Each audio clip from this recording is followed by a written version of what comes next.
Welcome to Kushagra Academy, Unleashing Potential. Chapter Moment of Force and Equilibrium, Part 1. हमारा main इस chapter में पढ़ना है रोटेशनल मोशन। रोटेशनल मोशन क्या होता है कि कुछ चीज जब घूमती है, रोटेशन सबको पता ही होगा, जब गोल गोल घूमना होता है रोटेशन कहते हैं। ठीक है, तो first of all will go by what is force, और उसके बाद हम लोग देखेंगे कि how it is. See a force, but we can see the effects of the force. The force can move a stationary object, stop a moving object, or change its direction. The force can change the speed of an object, but can also change the shape of an object. A force is measured using a force meter. The SI unit of force is Newton. There are two kinds of forces, contact force and non-contact force. When we push or pull an object, we have applied force to the object. The object will move in the direction of the applied force. An applied force is an example of contact force. Friction is also a form of contact force. Friction goes against motion. Even though friction slows things down and makes movement difficult, there are many things we could not do without friction. Friction holds us to the ground and allowing us to walk without slipping. Friction causes the car to brake in time to accidents. The amount of frictional force depends on the texture of surfaces in contact. When the surface is smooth, there is less friction. The force that makes things fall to the ground is called gravity. Gravity is an example of non-contact force. Gravity pulls an object towards the earth. The force of gravity also exists on the moon, but it is not as strong as it is on Earth. When an object rests on a surface, there will always be a reaction force. When we are standing on the Earth, the reaction force balances the weight of our body, so we don't fall through the pavement. The reaction is also called normal force. Magnetic force is a non-contact force. Magnetic force only acts on magnetic objects, iron, steel. So we have seen what are forces. These things we have already read in previous classes. Force दो तरीके के हम लोगों ने divide किया हुआ है, एक जो कॉन्टैक्ट फोर्स होता है और एक होता है जो कि नॉन कॉन्टैक्ट फोर्स होता है। कॉन्टैक्ट फोर्स किसे कहते हैं?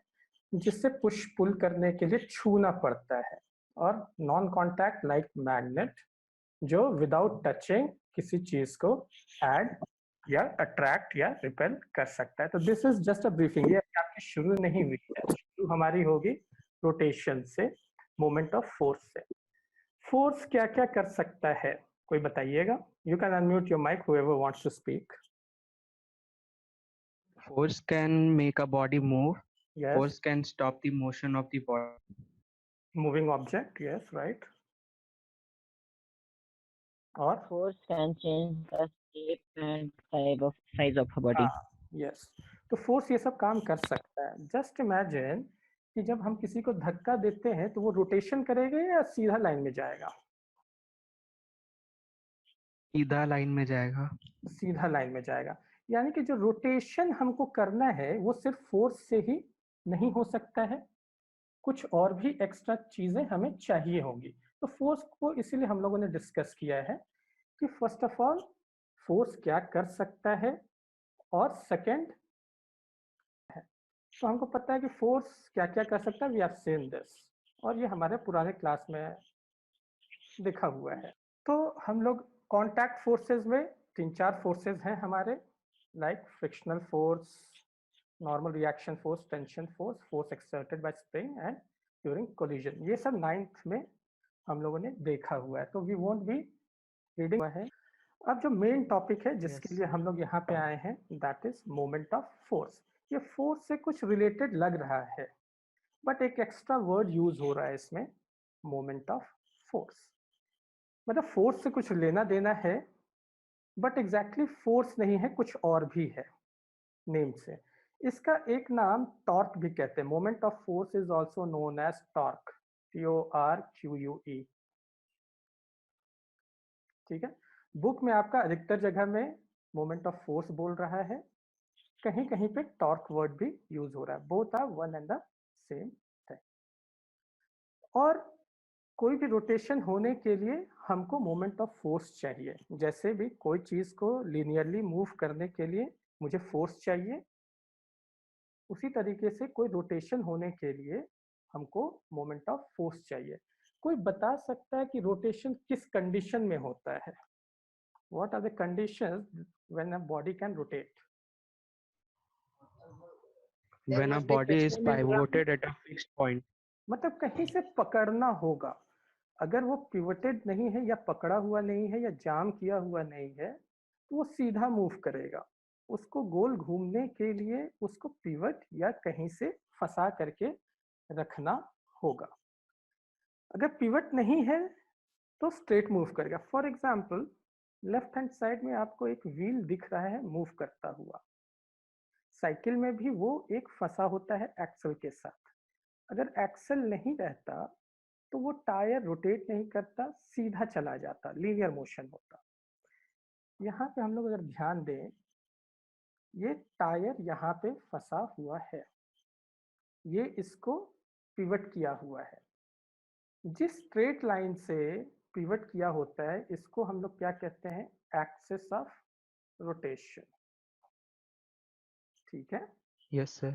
अब हम लोग इस पे फोर्स लगाते हैं। फोर्स इस डायरेक्शन में, अगर ऐसा फोर्स लगाएंगे तो इसका रोटेशन कैसा होगा? ऐसा सब अंदाजा लगा सकते हैं, right? Yes, sir. Clockwise. Clockwise होगा। और अगर ऊपर की तरफ फोर्स अगर लगाते हैं तो इसका कैसा होगा रोटेशन? इस तरीके से। यानी कि Anti-clockwise. फोर्स का डायरेक्शन इसका मतलब है कि रोटेशन चेंज करता है। और ये अगर ध्यान दें एक चीज और इसके अंदर, हम लोग फोर्स यहां से भी लगाया जा सकता है, यहां से भी पकड़ के हम लोग लगा सकते हैं। अगर दोनों में हम लोग सेम दम लगाएं, यानी कि सेम फोर्स लगाएं, तो क्या लगता है कि टायर अधिक रोटेट या अधिक तेजी से रोटेट किस में करेगा? अगर दोनों में सेम दम या सेम फोर्स लगा रहे हैं, एक एकदम कोने से पकड़ बाहर में लगेगा। यानी कि दो चीजें हमको रोटेशन में समझ आ रही है कि एक तो फोर्स लगाना पड़ता है रोटेशन करवाने के लिए, और फोर्स रोटेशन होने के लिए क्या है? एक फिक्स पॉइंट पिवट होना जरूरी है। और तीसरा है कि फोर्स किस तरफ लगा रहे हैं, इधर लगा रहे हैं या दूसरे तरफ लगा रहे हैं, उस पे भी रोटेशन का इफेक्ट पड़ता है। यानी कि point of application of force also explains about rotational motion. ठीक है, क्लियर है ये चीज? अब हम लोग ने ये भी चीज देखा कि बाहर में फोर्स लगाने से अधिक तेजी से घूमेगा बनिस्बत अंदर में फोर्स लगाने के। यानी कि अगर एक चीज बात करें, एक्सिस ऑफ रोटेशन से अगर जितनी दूरी पे फोर्स लगाएंगे उतना ज्यादा हमारा फोर्स होगा। मुझे Yes. अभी तक हम लोग को क्या समझ में आया? अभी जो हम लोगों ने डिस्कशन किया रोटेशन के रिस्पेक्ट में, मोमेंट ऑफ फोर्स बॉडी को अगर रोटेशन चाहिए, बॉडी को अगर रोटेशन कराना है तो बॉडी को एक फिक्स पॉइंट पे फिक्स होना चाहिए, एक पॉइंट पे फिक्स होना चाहिए। ठीक है, उसके बाद और अगर मीन्स जितना ज्यादा अगर फोर्स को लगाना है, मीन्स जितना स्पीड से चाहते हैं कि बॉडी रोटेट करे, तो उसके बॉडी के उतने ज्यादा आउटर मोस्ट लेयर पे फोर्स लगाना चाहिए। हाँ, तो ये सब चीजें हमको अभी क्लियर हुई हैं इतना चीजों में कि रोटेशन प्लेन फोर्स से नहीं होता, फोर्स पे भी डिपेंड करता है और कितना distance from the axis of rotation है उस पे भी डिपेंड करता है। ठीक है, तो राइट हैंड साइड का अब हम लोग देखते हैं क्या है। इसका सेंटर ऑफ रोटेशन देखिए, ये फिक्स है इस पॉइंट पर। ठीक है, यानी कि एक्सिस ऑफ रोटेशन कहीं भी हो सकता है, एकदम सेंटर में, जैसे टायर लेफ्ट में सेंटर पे था, ये हमारा सेंटर पे नहीं है, फिक्स है। और इस तरीके का फिक्स जो किए हैं, उससे देखिए हम लोग लीनियर मोशन भी क्रिएट कर रहे हैं। दिख रहा है, नीचे रोटेशन हो रहा है और ऊपर अगर ये रॉड की अगर बात करें तो ये लीनियर मोशन कर रहा है। ये एक्चुअली प्रिंसिपल है बहुत जगह का। गाड़ियों में इसी तरीके के मोशंस यूज करते हैं, रोटेशन। ये पिस्टन आया तो रोटेट भी किया, दोनों तरीके के ये करते हैं। इसको हम लोग बोलते हैं सेंटर ऑफ रोटेशन और पिवट पॉइंट। ठीक है, रोटेशनल मोशन का एक और हम लोग थोड़ा देखते हैं video. rotates around a fixed axis in a circular motion. In rotational motion, the axle at the center of a wheel remains stationary. The wheel or the object never actually changes its position. We can take a wheel and mark a point O on the rim of the wheel as the reference orientation. This is the point from which the wheel changes its angular position. As the wheel rotates, its angular position constantly changes and is relative to the reference orientation. Axis of rotation ये है, perpendicular रहता है। ठीक है, और force अगर ऐसे लगा तो ये रोटेट करेगा। तो एक्सिस ऑफ रोटेशन क्या होता है, रोटेशन के परपेंडिकुलर होता है। और डिस्टेंस हम लोग परपेंडिकुलर डिस्टेंस गिनते हैं। अगर फोर्स अगर एकदम एंड ऑफ द टायर पे लग रहा है तो perpendicular distance from the axis of rotation क्या है, the radius of the tyre. अगर सिमिलरली हम लोग force into perpendicular distance, similarly अगर बीच में फोर्स लगाते हैं तो परपेंडिकुलर डिस्टेंस ये वाला होगा, से स्मॉल आर। फोर्स अगर दोनों में सेम एफ लग रहा है तो हमारा मोमेंट ऑफ फोर्स ये वाले केस में ज्यादा होगा, क्योंकि ये कैपिटल आर बड़ा है देन दिस स्मॉल आर। ठीक है, अब हम लोगों ने देखा कि रोटेशन होने के लिए दो चीजें चाहिए, फोर्स चाहिए और जितनी दूरी में कर रहे हैं रोटेशन वो चीज चाहिए। तो हम लोग मोमेंट ऑफ फोर्स को डिफाइन किए, टॉर्क को, फोर्स इनटू परपेंडिकुलर डिस्टेंस, क्योंकि हमको पता था कि रोटेशन फोर्स पे भी डिपेंड कर रहा है और एक्सिस ऑफ रोटेशन से दूरी पर भी डिपेंड कर रहा है। तो हमको एक नया टर्म बोलने की जरूरत पड़ गई। नया टर्म को हम लोगों ने टॉर्क या मोमेंट ऑफ फोर्स बोलना शुरू कर दिया। और इसका वैल्यू कितना होता है, फोर्स इनटू परपेंडिकुलर डिस्टेंस। अब अगर हम ऐसा फोर्स लगाएंगे तो ये एंटी क्लॉकवाइज जाएगा। हम लेफ्ट हैंड साइड में ऐसा फोर्स लगाएंगे तो देख सकते हैं ये क्लॉकवाइज जा रहा है ना। फोर्स का डायरेक्शन अगर अलग जगह पे जा रहा है तो हम देख रहे हैं कि रोटेशन भी अलग जगह पे हो रहा है।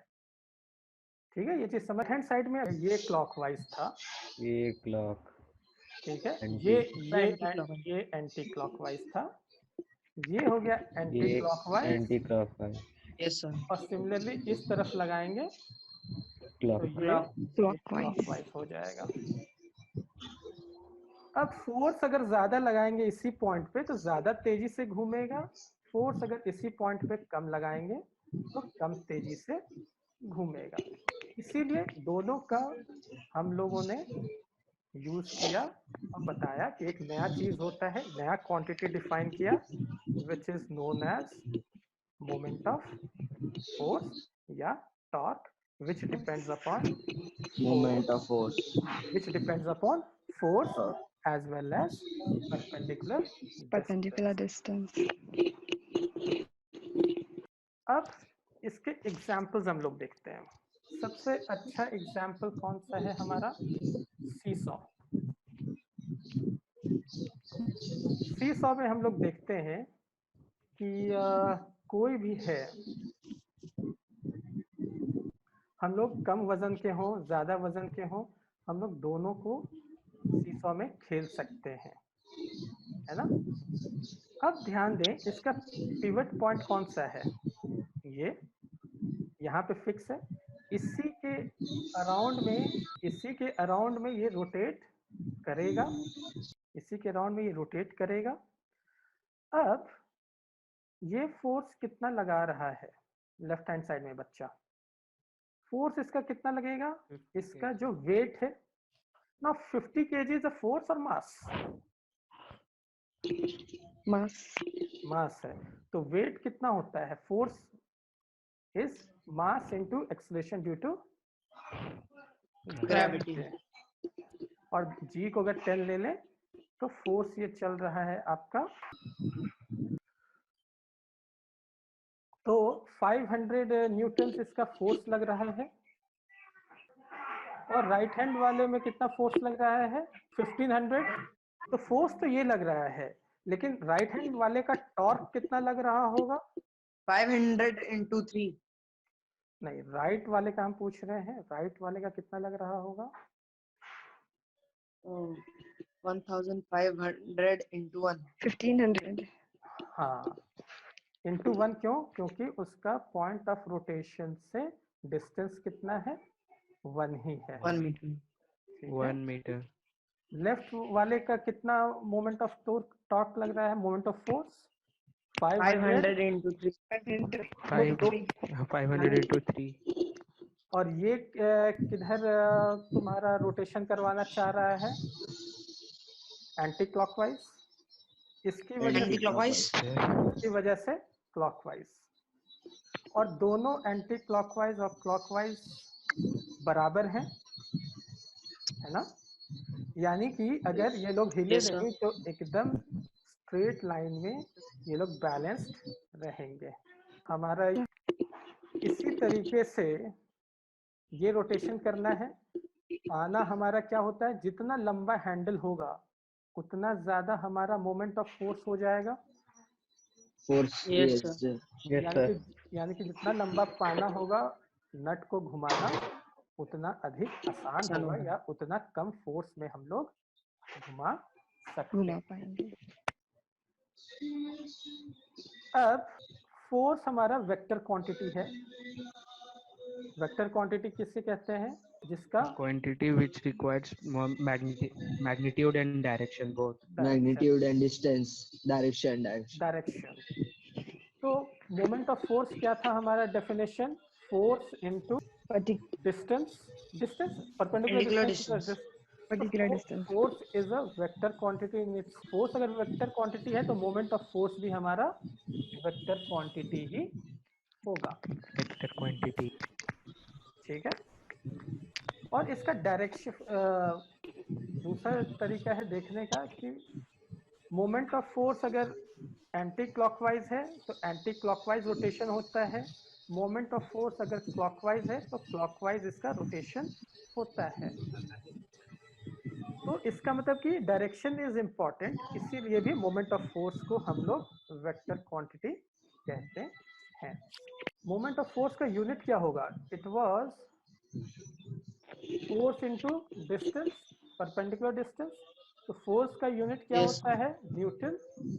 डिस्टेंस का क्या Newton. होता है? मीटर। Meter. तो मोमेंट ऑफ फोर्स का यूनिट क्या कहलाएगा? Newton metre. Newton meter. Newton metre. अब सीजीएस में अगर बात करें हम लोग तो 1 newton is how many dynes? 10 to power 5 dynes. 1 metre is 100 centimetre. So 1 Newton meter will be equal to 10 to power 7 dynes। ठीक है, तो कन्वर्जन हम लोग कैसे करेंगे? 1 kg फोर्स मतलब 1 kg मास का फोर्स कितना होता है? 1 kg मास का फोर्स कितना होता है? 1 mg। 1 kg मास का फोर्स इज mg। तो m कितना देंगे? 1। Yes. g हो गया 9.8। तो 9. 1 kg force is equal to 9.8 newton. इसीलिए तो 1 kg फोर्स इनटू मीटर कितना हो जाएगा? 9.8 न्यूटन 9.8 मीटर। Newton metre. और 1 ग्राम फोर्स सेंटीमीटर कितना होगा? 1 ग्राम फोर्स इज 980 डाइन और सेंटीमीटर, यानी 1 gram force will be written as 10। Do you want to ask something, so we'll take some questions right now. So why we take anti-clockwise negative positive and clockwise negative? ये convention है हमारा। जब x Y axis लेते हैं, मेरा question वही होगा कि भाई why do we take right hand side x axis as positive. Convention है, राइट को हम लोग पॉजिटिव बोल रहे हैं, जन्म जन्मांतर से बोलते आ रहे हैं, उसी तरीके से हम लोग इसमें भी पॉजिटिव और निगेटिव बोलते आ रहे हैं। बट हम कुछ भी बोल सकते हैं, मैंडेटरी नहीं है। अब आप लोग ये राइट हैंड साइड में जो फिगर है आप लोग देख सकते हैं, चारों डायग्राम्स देखिए। ये फोर्स लगेगा तो will it rotate anti clockwise अगर dotted point is the pivoted point. ये चारों डायग्राम एक बार देखिए, ये चारों डायग्राम का दिख रहा है। ऐसा फोर्स लगेगा तो कैसा रोटेशन होना जा रहा है इसका? Anti clockwise. एंटी क्लॉकवाइज दिख ही रहा है कि इसका धक्का ऐसा जाएगा, इसका धक्का ऐसा जाएगा, क्लॉकवाइज। इसका धक्का ऐसा जाएगा, एंटी क्लॉकवाइज का ऐसा जाएगा। क्लॉकवाइज। तो it is very easy to understand कि ये इसका मोशन रोटेशन का डायरेक्शन क्या। अब हम लोग देखने वाले हैं कपल। कपल किसको कहते हैं हम लोग? कपल तब कहते हैं जब टू फोर्सेस लग रहे हो और इक्वल फोर्सेस लग रहे हो। ये अगर मेरा नट है, ठीक है, और इस तरीके का रेंच हम ये मेरा नट है और इस तरीके का रेंच यूज करें तो हम दोनों तरफ से हाथ लगाते हैं और यस सर। खोलना है तो दोनों हाथों में बराबर का दम लगता है, यानी कि लेफ्ट हैंड साइड में भी फोर्स लग रहा है बराबर का और राइट हैंड साइड में भी फोर्स लग रहा है बराबर का। ठीक है, तो हम लोग कपल कब कहते हैं? Two equal and opposite parallel forces. जब दो इक्वल और ऑपोजिट और पैरेलल फोर्सेस, ठीक है, जो सेम लाइन में नहीं एक्ट करते। इन दोनों का एक्शन किधर है? इसका ये एक्शन कोई इंटरसेक्शन होगा इनका लाइन का? नहीं हो रहा है ना। पैरेलल है तो कभी ये इंटरसेक्ट करेगा? No sir. नहीं करेगा सर। No sir. तो two equal opposite parallel forces not acting along the same line form a couple. Couple कब कहलाता है? जब दो फोर्स होता है, इक्वल फोर्स होता है, ऑपोजिट फोर्स होता है और पैरेलल फोर्स होता है। तो हम उस दोनों को क्या कहते हैं? दो फोर्स है तो उसको कपल कहते हैं। और कपल से रोटेशन होगा अगर एक पॉइंट फिक्स है, एक्सिस ऑफ रोटेशन ये है। अब बात उठती है कि कपल की जरूरत क्यों है। अब नल को देखो, नल एक्सिस ऑफ रोटेशन नल का ये है जो उसका खुलने का होता है। हम लोग उंगली किधर आगे भी लगाते हैं। We apply the force in the front as well as back, और दोनों पैरेलल हमेशा रहता है हमारा फोर्स।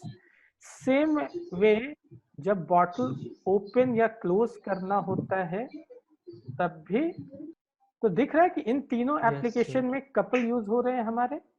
अब कपल क्यों यूज करते हैं कि बात अब आई। फोर्स हम उतना ही लगाएं, एक्सिस ऑफ रोटेशन इतना ही है, तो इस फोर्स की वजह से इसका रोटेशन का डायरेक्शन क्या हो जाएगा? ये एंटी क्लॉकवाइज। इस फोर्स की वजह से हमारा रोटेशन कैसा होगा? Again anti clockwise. यानी कि ये दोनों फोर्स हेल्प कर रहे हैं रोटेशन होने के लिए। These are adding in the rotation. यानी कि कम फोर्स में दोगुना मोमेंट ऑफ फोर्स या टॉर्क लग रहा है। क्यों? क्योंकि दिस इज डी, ये भी डी है। हमारा राइट हैंड साइड के लिए मोमेंट ऑफ फोर्स कितना होगा या टॉर्क कितना होगा? Just let me right torque F into D. अगर ये डी है तो, और इसका डायरेक्शन क्या है? Anti clockwise. इसी तरीके से लेफ्ट वाले का हम देखें तो टॉर्क कितना हो रहा है? अगेन F, और अगर मिड पॉइंट था तो अगेन D, और इसकी वजह से लेफ्ट वाले की वजह से भी एंटी क्लॉकवाइज ही हो रहा है मोमेंट ऑफ फोर्स या टॉर्क। ये दोनों ऐड होंगे क्योंकि एंटी क्लॉकवाइज को बाय कन्वेंशन हम लोग क्या ले रहे हैं, पॉजिटिव। तो दोनों का कंबाइंड टॉर्क कितना होगा, ट्वाइस, 2 टाइम्स।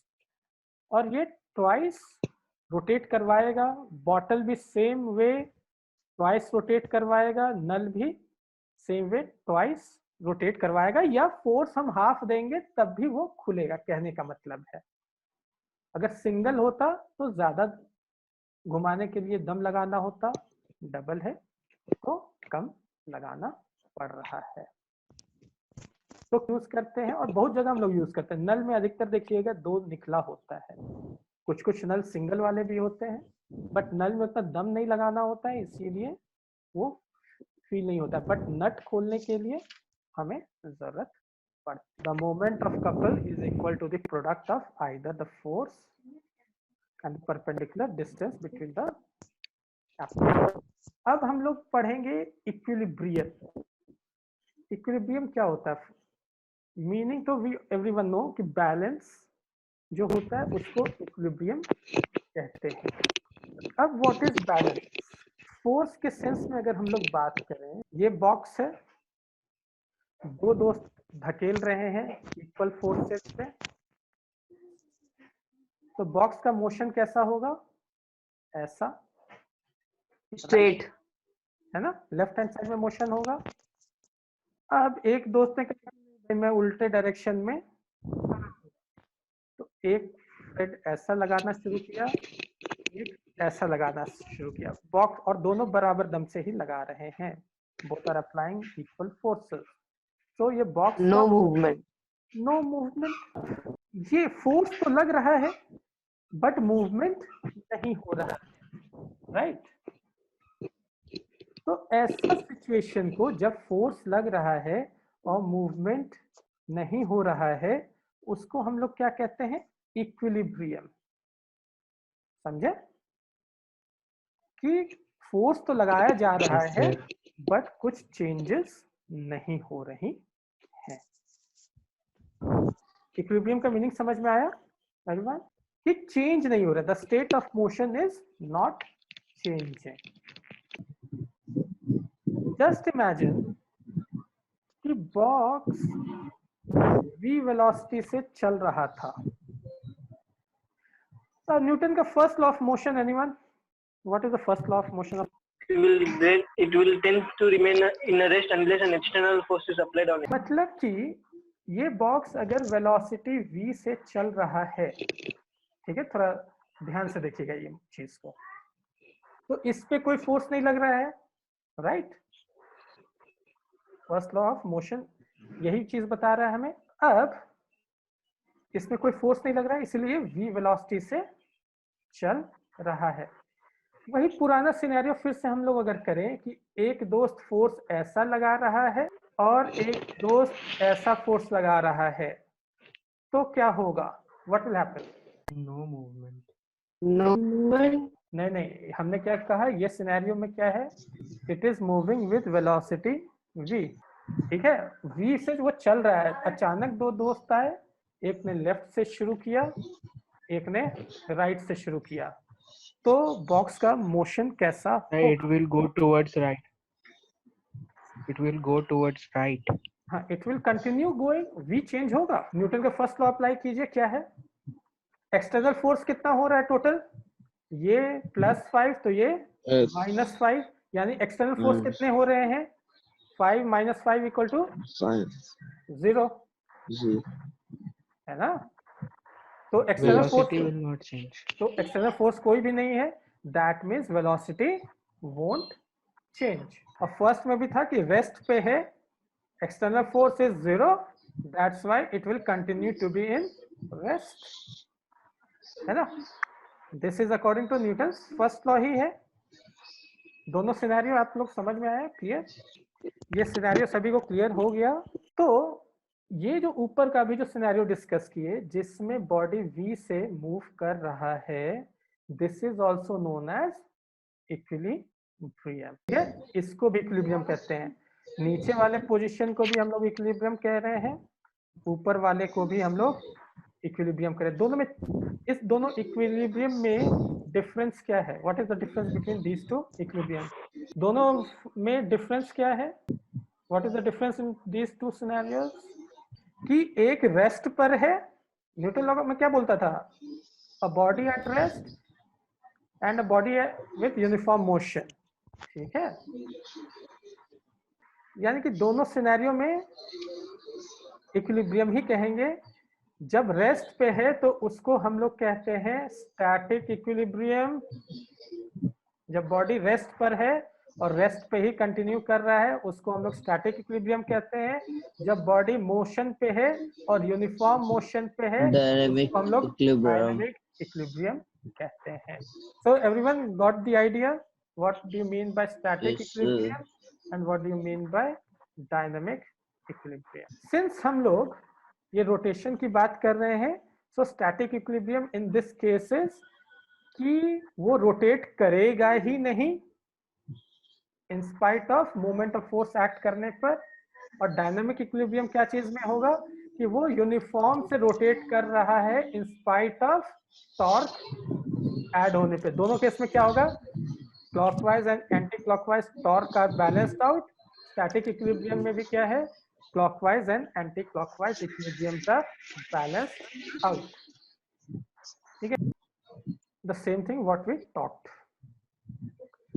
ये रोटेट कहां से करेगा? ये बंधा हुआ यहां से है, तो लेफ्ट हैंड साइड पार्ट का रोटेशन इस एक्सिस से कर रहा होगा सर्कुलर, और इसका फ्रॉम दिस साइड। ठीक है, सिंस फिक्स यहां से है तो रोटेशन दोनों का इस डायरेक्शन में होगा।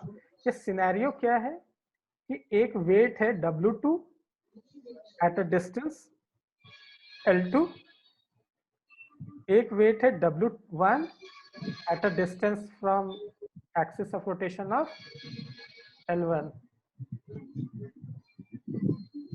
तो हम लोग बोल रहे हैं कि मोमेंट ऑफ इक्विलिब्रियम का प्रिंसिपल क्या बताता है?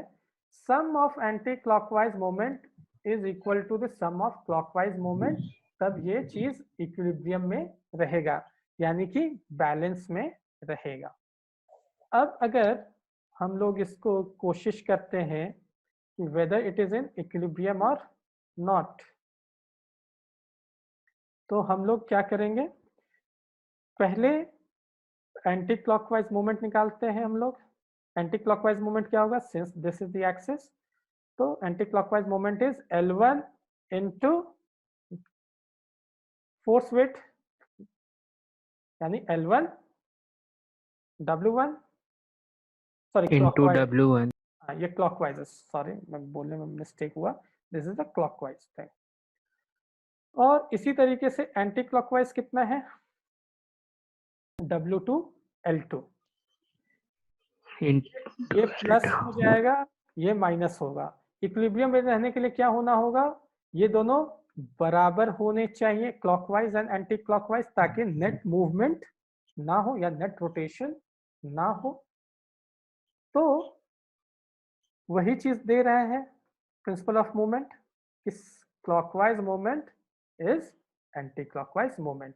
इफ यू रिमेंबर क्लियरली, यही डायग्राम हम लोगों ने पहले भी देखा था और बोला था कि in this scenario it won't rotate because axis of rotation यहाँ है। Sum of clockwise and sum of anti clockwise moments are same, hence ये मूव नहीं करेगा या रोटेट नहीं करेगा। इसके बाद हम लोग का सेंटर ऑफ मास का कंसेप्ट आता है, which will take in another class. अभी तक कुछ डाउट्स हैं? Anything you want to say? Clockwise movement and anti-clockwise movement is equals to principle of movement. Principle of moment states कि equilibrium तब होगा जब anti clockwise moment is equal to clockwise Equals to moment. clockwise. क्यों होगा? It ये needs to be same. हम लोगों ने देखा। क्यों? क्योंकि क्लॉकवाइज मोमेंट अगर कोई भी एक से अधिक होता तो रोटेशन करवा देता, क्योंकि बॉक्स में भी हमने यही देखा था कि एक भी आदमी थोड़ा दम एक्स्ट्रा लगा देगा तो मूवमेंट होना शुरू हो जाएगा। इसी का हम लोगों ने नाम दे दिया principle of Yes, sir. Moment in equilibrium. ये तो एक्स्ट्रा नाम है, अगर आपको ये कंसेप्ट क्लियर है तो आप तो ऐसे भी लिख लोगे। ये will just go through once कि क्या क्या टॉपिक हम लोगों ने देखा था। ठीक है, लीनियर मोशन देखा था कि फोर्स, सिंपल फोर्स लगता है, कोई पिवट पॉइंट नहीं होता है, तो स्ट्रेट लाइन मोशन होता है किसी भी फोर्स की वजह से। अगर पिवट पॉइंट है और फोर्स लग रहा है तो वो लीनियर मोशन नहीं होता है, क्योंकि वो फंसा हुआ है। तो इंस्टेड ऑफ दैट वो क्या करता है, वो रोटेटरी मोशन करता है। अब रोटेटरी मोशन करने के लिए कंडीशन क्या क्या था कि वो पिवट होना चाहिए या फंसा होना चाहिए। लीनियर मोशन नहीं करने के लिए फोर्स उस पर लगना चाहिए और डिस्टेंस होना चाहिए फ्रॉम एक्सिस ऑफ रोटेशन। क्योंकि अगर इस सिनेरियो में अगर आप ध्यान दें, फोर्स अगर हम एकदम बीच से लगाएंगे यहाँ पर, तो आपको लगता है टायर रोटेट करेगा? No, sir. It will. No, sir. नहीं करेगा। और यही चीज हमको बोल रहा है F इंटू डी, क्योंकि परपेंडिकुलर डिस्टेंस क्या है, 0 है। तो moment of F into. Force Yes, is sir. 0, यानी कि, और रोटेशन किसकी वजह से होता है, सिर्फ और सिर्फ मोमेंट ऑफ फोर्स की वजह से। अगर मोमेंट ऑफ फोर्स नहीं है तो रोटेशन नहीं होगा। तो रोटेशनल मोशन में हम लोगों ने ये चीज देखा था। और फिर ये देखा था कि अगर रोटेट ज्यादा तेजी से करवाना है तो या तो फोर्स ज्यादा लगाएं या डिस्टेंस ज्यादा बढ़ाएं। आइदर वे से हम लोग रोटेशन बढ़ा सकते हैं। ठीक है, फिर उसके बाद हम लोगों ने एग्जाम्पल देखा था नट बोल्ट्स को हम लोगों को करने के लिए, ये करने के लिए दीज आर द एग्जाम्पल्स की फोर्स हर एक जगह लगा है और एक्सिस ऑफ रोटेशन से फोर्स लगाना पड़ा है। फिर हम लोगों ने सबका एंटिसिपेशन किया था कि भाई ये कैसा रोटेट करवाएगा, ये कैसा करवाएगा, so on. Then we had converted also SI unit to CGS unit of moment of forces. 1 kgf was 1 kg force which is 9.8 newton. ये सब चीज हम लोगों ने देखा था। देन उसके बाद आया था कपल। कपल क्यों करते हैं, क्योंकि कम फोर्स में उतना ही रोटेशन कर लेते हैं, यानी कि 2 फोर्स लग जाता है कपल में। और डेली एक्टिविटीज में we are having it while opening utensil, opening a tap और एनीथिंग। फिर हम लोगों ने देखा था इक्विलिब्रियम। इक्विलिब्रियम पे देखा static equilibrium. What is static equilibrium, कि रोटेशन नहीं हो रहा उस टॉर्क लगने के बाद भी, तो हम क्या बोलते हैं, स्टैटिक इक्विलिब्रियम है। और यूनिफॉर्म रोटेशन हो रहा है टॉर्क लगने के बाद भी, तो that is dynamic equilibrium. Then हम लोगों ने प्रिंसिपल ऑफ मोमेंट्स देखा था कि what is principle of moment. So I think in a nutshell we have discussed all these things. I believe आप लोगों के पास किताब होगी तो you can do the first exercise as well, जितना हम लोगों ने देख लिया है।